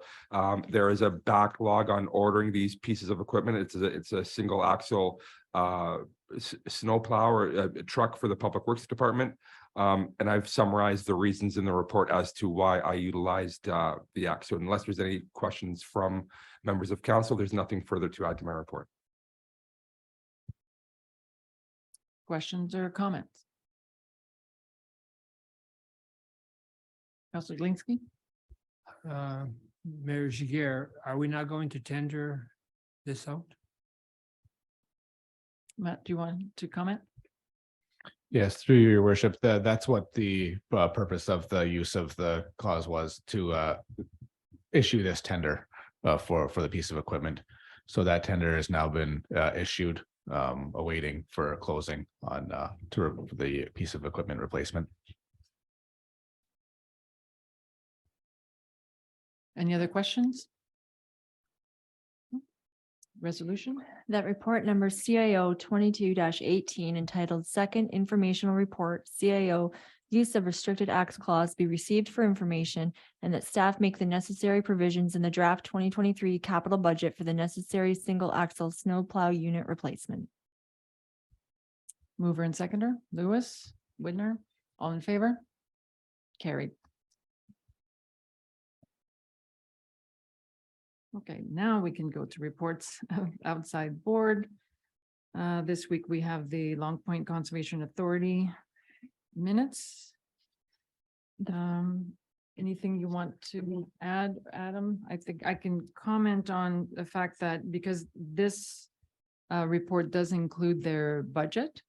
And I think there is an increase that's a little bit more than previous years. So I think it will be worthwhile. There is a bit of time, so worthwhile to ask staff to have a close look at the numbers and to send any comments or inquiries to Long Point through our representative through BAM. Adam? Certainly, your worship, I can ensure that that's completed.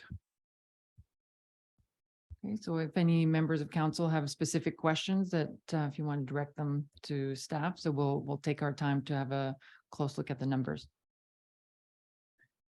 So for now, the resolution then, if there are no Okay. other comments or questions.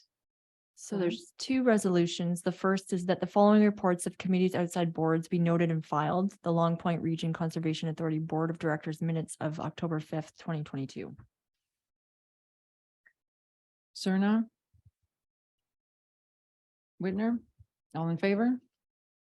Carried. And the second resolution is that the correspondence received from the Long Point Region Conservation Authority dated November 10th, 2022 regarding the 2023 draft LPRCA budget be received, and that staff will review and provide comments to the Long Point Conservation Authority in response to the draft 2023 budget. Thank you. Leach, mover and seconder. So Leach, Lewis, all in favor? Carried. Next is correspondence. Any comments, anything you wish to endorse? Deputy Mayor Whitner. Thank you, Madam Mayor. Item 4, I just want to note that we did comment to the Federal Cannabis Act review. With our comments, we have a vested interest in some problems, and I think it's good that we did that. And also number 6, the Township of Warwick. CN Railway contribution requirements under the Drainage Act and impacts on municipal drainage infrastructure in Ontario. It appears CN does not want to participate in any way, any shape or form in drainage, whatever. They just don't want to pay. And that's not right. I don't care if they are federal. I don't care what they are. We've had a long going problems with a lot of the railways. They don't want to fix the crossings. They don't want to do anything. And I think they need to go and get this resolved, because if you have a big drain and they get, the cost goes a lot to them, they just want to pay it, everybody else pays it, and they won't even allow you on their land. So I think that needs to be looked at. So thank you.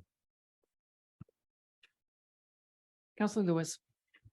Through your worship, number 3, I think just make sure we support that.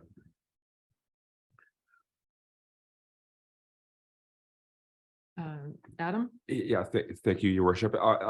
And through you, Councillor Lewis, if council would look at the Township of Puss Lynch's call on the province to reconsider Bill 23, I'm seeking council comments or direction as to whether those are the types of comments that might want to be forwarded to the province in response to what we considered a few minutes ago. Right. Would that be, yeah. So we sort of take a lot of those points and use that as a basis for our own response, and yeah. Good point. Councillor Wilson? Madam Mayor, I have sort of a question or comment about the number 6, which Deputy Mayor Whitner brought up.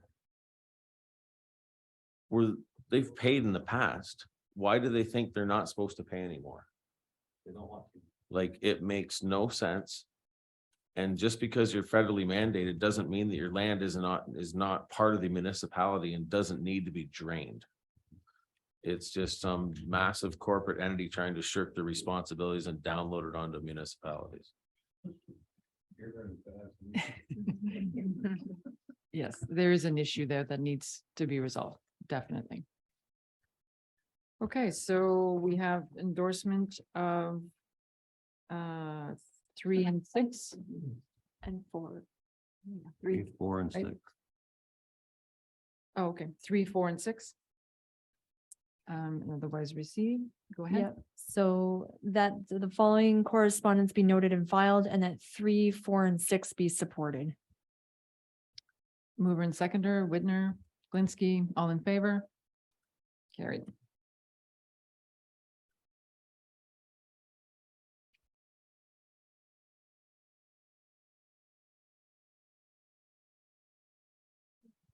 Other business. Councillor Serna. Thank you, Madam Mayor. Through you to the Director of Public Works.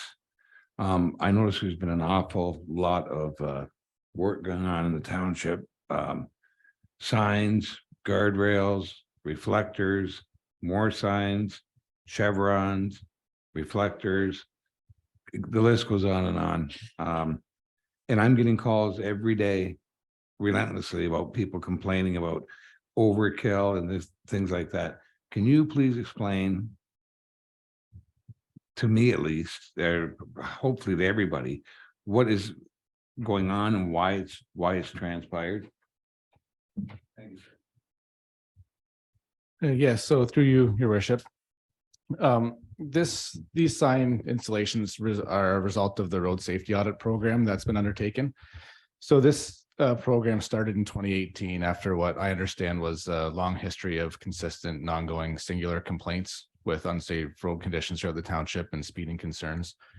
So this road safety audit program has divided the township into thirds and has proceeded through phases. The first phase being the north third of the township. Most recently completed phase was the center third. As we move south through the township, the topography becomes more rolling and there are additional deficiencies that are found in the roadway. So more signs are going up to take care of those concerns. It was in 2018 that council had decided that these deficiencies could be addressed by speed reductions and hazard signage until such time that these roads could be completely reconstructed to remove the deficiencies.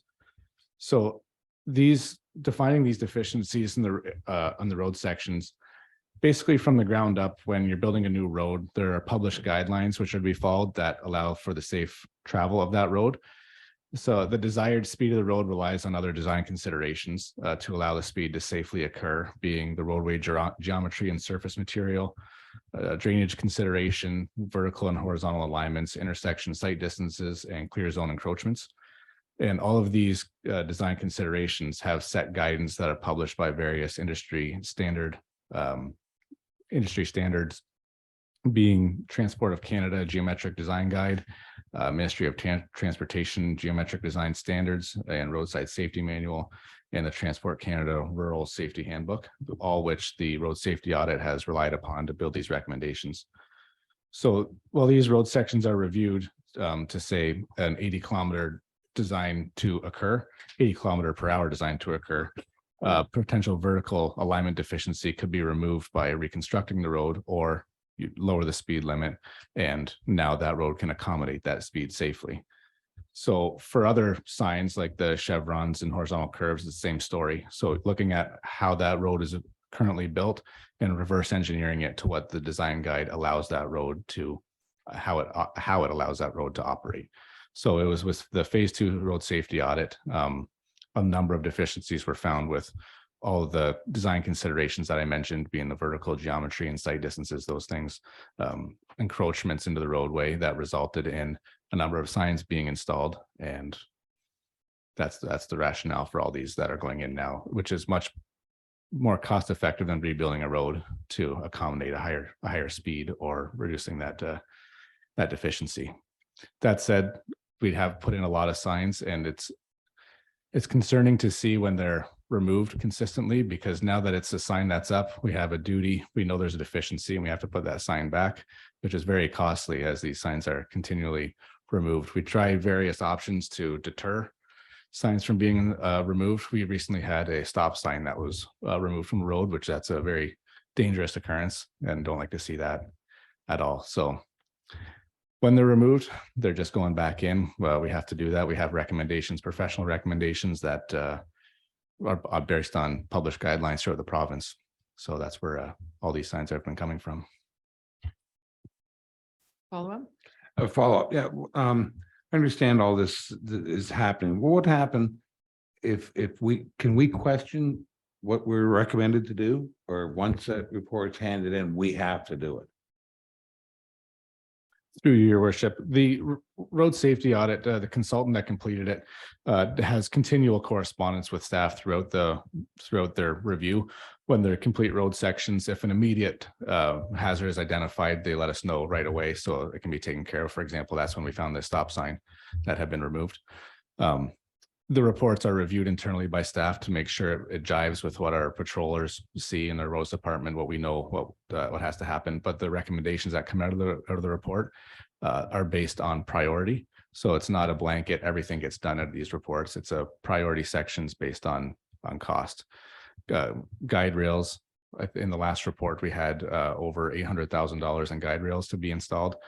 Then through last year's budgeting, decided that wasn't a singular project to do, but rather phase it in over time, based on the priority rankings. Do the same thing with signage. It's what are the priority areas based on the traffic, the average annual daily traffic of those sections.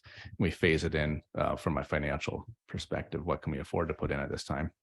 That's how it's been phased in. We don't necessarily do everything in there right off the bat, but most of it will come in because it's a known deficiency that we have to rectify. It would be fair to say that the standards have evolved since the road was constructed, which is why now it becomes a deficiency. Is that fair to say? That's correct. So we would ignore the new standards at our own risk and at the risk of our residents.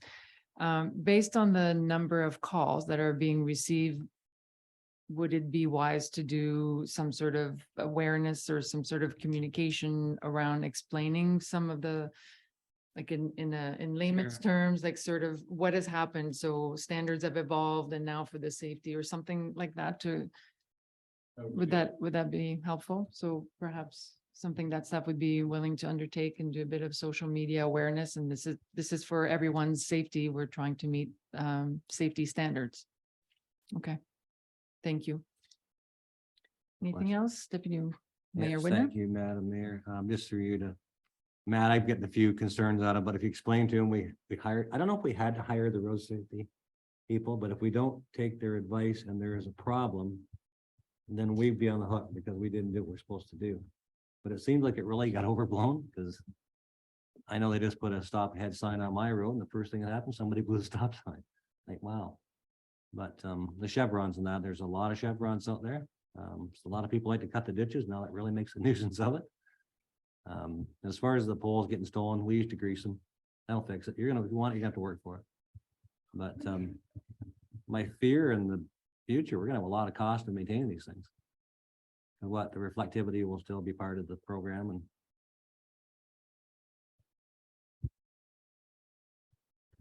through you, your worship, that those are all great points. That's exactly it.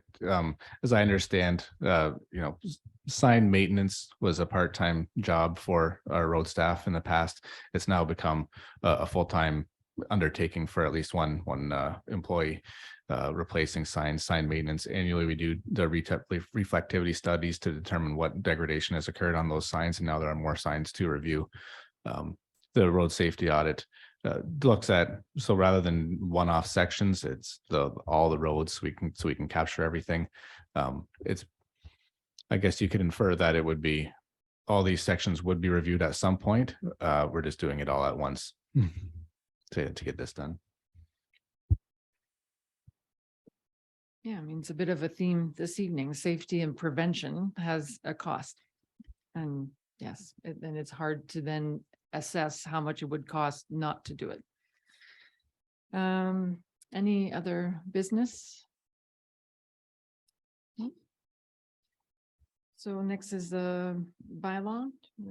Read the resolution. Are there any questions? As I mentioned at the beginning, so the next bylaw is to appoint the board to complete the board appointments. So we're going to do boards first, and while we figure out all the terms of reference for the committee. So for this evening, just the boards. Any questions or comments on what is being proposed, or we can proceed with the resolution? Go ahead, Allison. That bylaw number 22-88 being a bylaw to provide for the naming of persons to positions and to appoint such members as are necessary to the various boards as representatives of the municipal council be given first, second, and third readings and be properly signed and sealed. Mover and seconder, Cerna, Wilson, all in favor? Carried. Ready to move into closed session, resolution? That council move into closed session at 9:30 PM pursuant to section 239-2 of the Municipal Act 2001 as amended to discuss the following. A, labor relations or employee negotiations regarding staff performance reviews. B, labor relations or employee negotiations and or personal matters about an identifiable individual, including municipal or local board employees relating to municipal office staffing. And C, advice that is subject to solicitor client privilege for the purpose of a zoning bylaw application appeal. Mover and seconder. Whitner, Lewis, all in favor? Carried. In regards to the closed session for labor relations of employee negotiations regarding staff performance review, that the municipal staff be directed to award the appropriate grid level advancements to all eligible non-union and management municipal staff effective January 1st, 2023. Mover and seconder. Leach, Wilson, all in favor? Carried. In regards to the second closed session item, regarding labor relations or employee negotiations, that municipal staff be directed to proceed with the realignment of staff responsibilities and that the organization chart be updated to reflect these changes. Mover and seconder.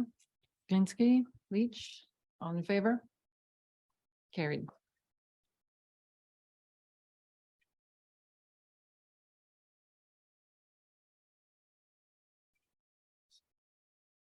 For the last one? Okay. I can change that. That's fine. That during the closed session regarding the zoning bylaw application appeal, council provided direction to municipal staff regarding advice that is subject to solicitor client privilege for the purpose of a zoning bylaw application appeal, and there is nothing further to report. Mover and seconder, Serna, Lewis, all in favor? Carried. Now confirmatory. That bylaw 22-89 being a confirmatory bylaw be given first, second, and third readings and be properly signed and sealed. Mover and seconder. Lewis, Serna, all in favor? Opposed? Carried. And last but not least, That the council adjourn its meeting at 10:21 PM to meet again on December 15th, 2022 at 7:30 PM. Whitner and Glinsky, all in favor? Carried.